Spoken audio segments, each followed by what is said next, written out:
この洞察に富む講義の一つを今日お届けでき光栄に思います。マスターと弟子、習慣を破り、本物の聖人になる全5回の4回です。2005年2月24日、ハンガリーでの英語による講義です。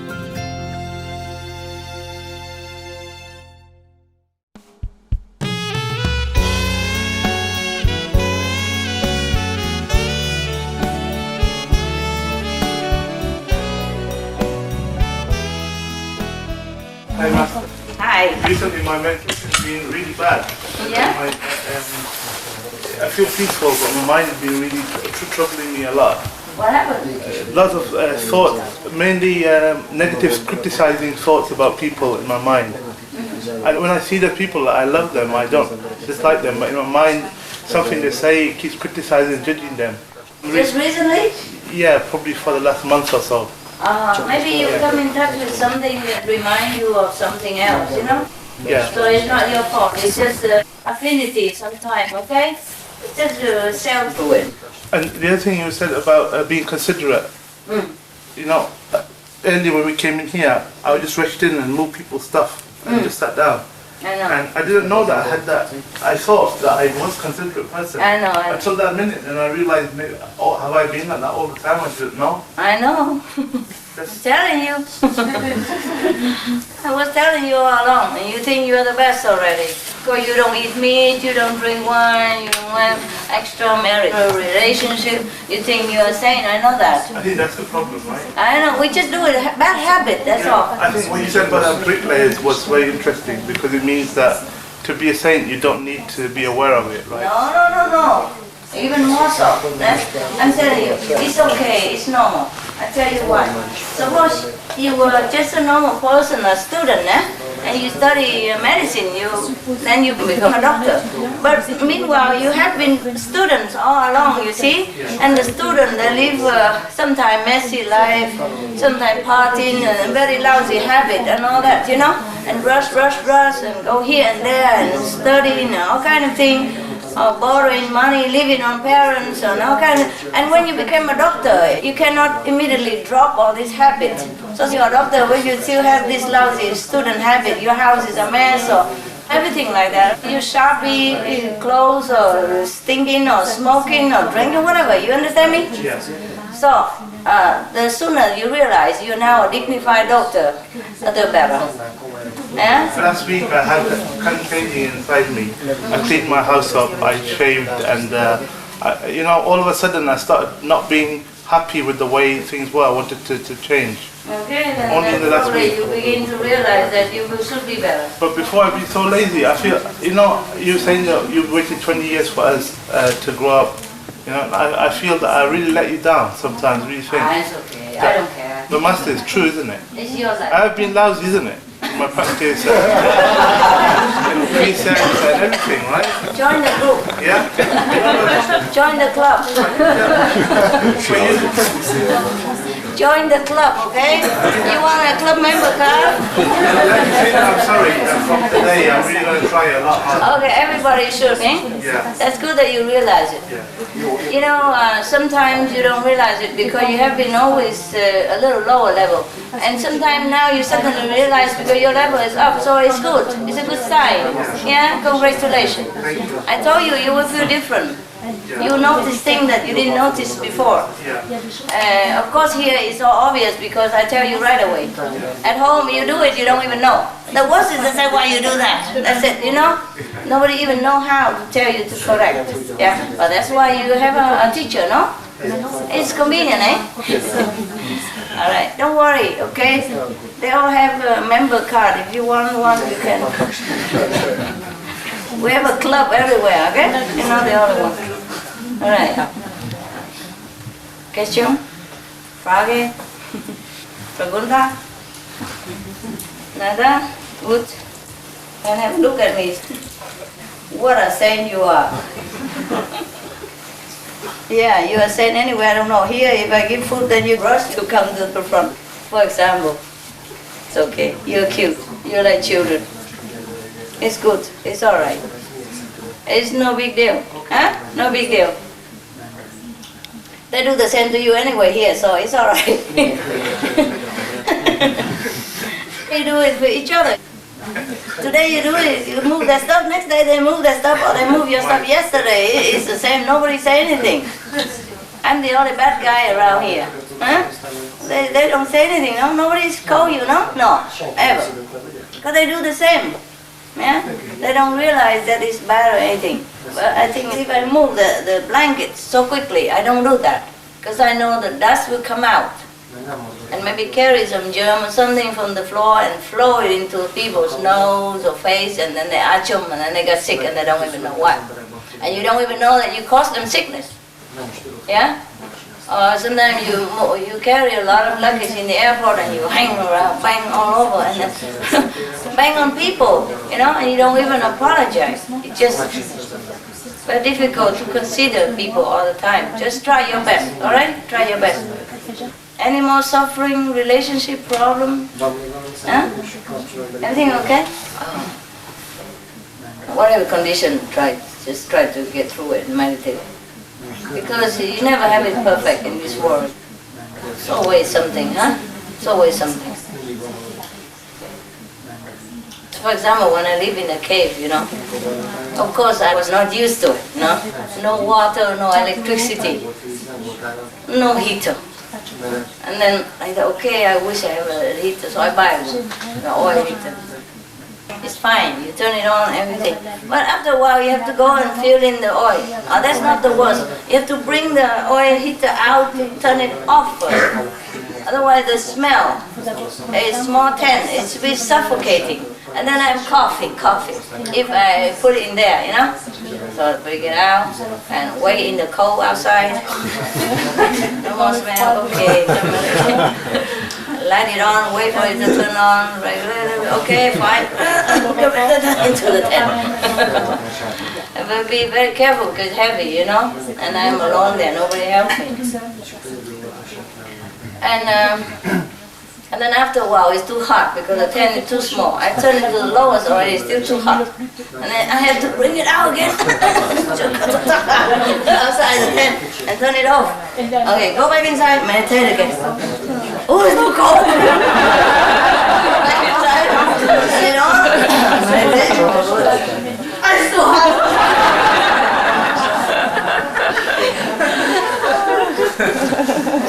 Yeah? It's a true story. I'm not ashamed to tell you. No, my body doesn't listen to me, you know. I might be in samadhi, but my body is not. And when I come back to shoot, oh, it's so cold, it can't even move. The whole body is so like frozen, you know. And you got to go outside. Bring the heater inside, you know. And then try to. Because outside you can't even do it outside. It's too cold. Your hand can't move, you know. Too cold. Okay, turn it on and then sit again, and then just when you try to go into samadhi, it's too hot again. Bring it out. So later on, I should say, oh, forget it. If I die here, I don't care. Yeah. So later on, you know, just get used to it. Yeah. So then I just turn it on a little bit at night to warm up the air, so I don't freeze and become like frozen Buddha. We don't have frozen food, you know, so maybe frozen Buddha is just one of those things of, you know, in modern time, no? So I just turn it on a little bit, an hour or so, no? And take care of all my like personal hygiene or something, and then I turn it off, and then I meditate. I don't care about the heat anymore. And then so my body just feel very frustrated, and can't deal with this girl, so okay, whatever, you know, and it's become also okay. Just a little more, you know, sleeping back, and it's fine. Can't be doing it every 5-10 minutes, come in and out, what's the use, no? That's one thing. And then in the beginning I have one person to bring me milk once a day.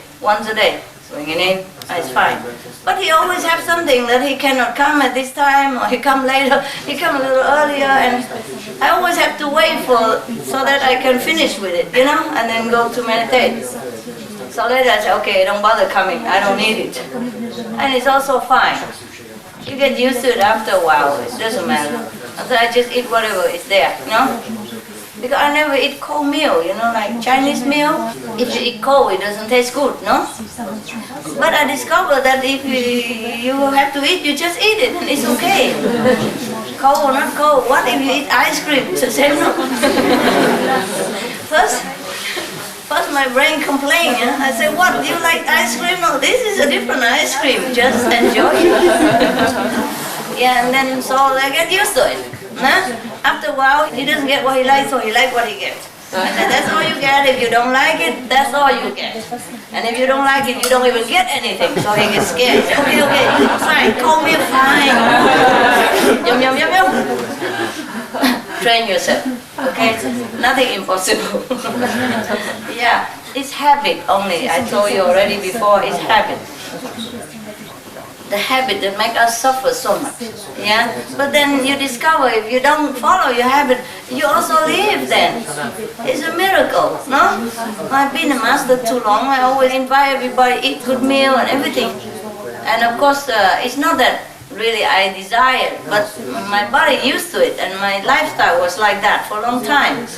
So my brain couldn't bear it. It couldn't understand, what is this? The cold bread, so hard like this, and what do you think I am? Are you going to eat that? I said, you eat it or you get nothing. Okay. Oh, my teeth. And then, because I still have a 10 and all that. Oh, well, at least I have one meal a day I'm entitled to, you know, I'm a master and all that stuff. But it's too much complication.